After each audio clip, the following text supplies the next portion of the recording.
जिंदगी बहुत हसीन है, जिंदगी बहुत हसीन है, कभी हंसाती है तो कभी रुलाती है। जिंदगी बहुत हसीन है, कभी हंसाती है तो कभी रुलाती है, लेकिन जो जिंदगी की भीड़ में खुश रहता है, जो जिंदगी की भीड़ में खुश रहता है, जिंदगी उसी के आगे सिर झुकाती है। जोहार, आदाब, नमस्कार। मैं जुबैर अहमद। आज की जो मैं कहानी आपको सुनाने जा रहा हूँ, ये कहानी है अकबर और अकबर के सलाहकार बिरबल की कहानी।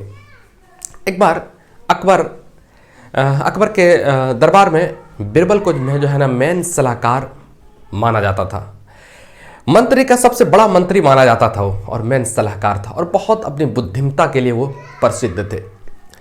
तो लेकिन ये देख करके, बिरबल की शोहरत देख करके बहुत से मंत्री उसमें जलते थे उनसे। तो एक दिन सवाल ठोकते हैं, सवाल कर डालते हैं बादशाह से।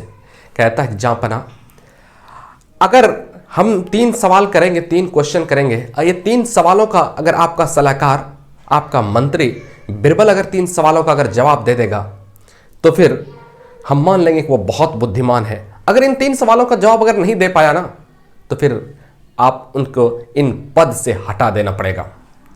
अकबर को पूरा कॉन्फिडेंस था, पूरा विश्वास था कि बिरबल जरूर उन्हें जवाब देगा। कहता है कि ठीक है, तुम्हारा यह शर्त मंजूर है।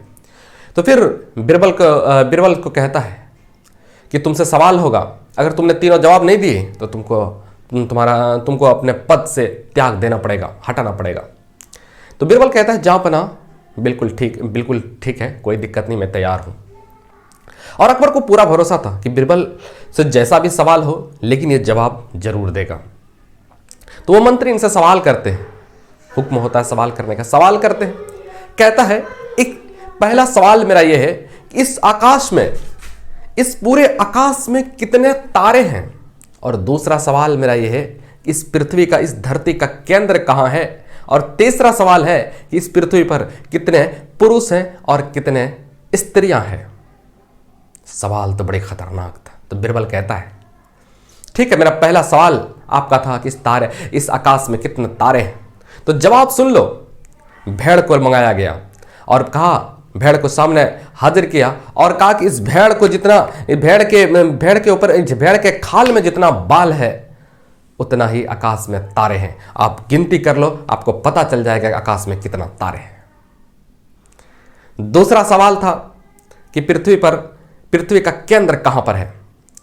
तो बिरबल लाइन खींचते हैं और कुछ हिसाब लगाते हैं। और जब हिसाब लगाते हैं तो एक लोहे की छड़ मंगाते हैं और छड़ को बीच में गाड़ देते हैं और कहते हैं कि यही धरती का केंद्र, पृथ्वी का यही केंद्र है।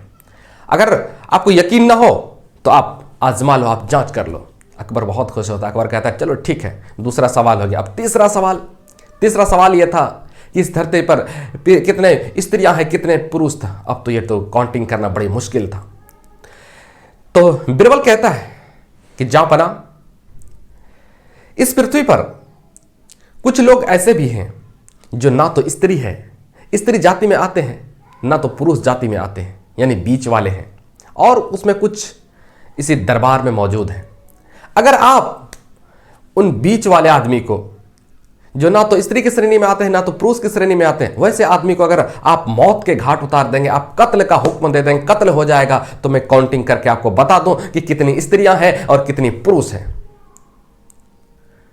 तो मंत्री कहता है कि जहाँपना, माफ करिएगा, मैं माफी मांगता हूं। मुझे तीनों सवालों का जवाब मिल गया। मैं मान गया हूं कि बिरबल बहुत बुद्धिमान है। और ये कह करके वो निकल जाते हैं।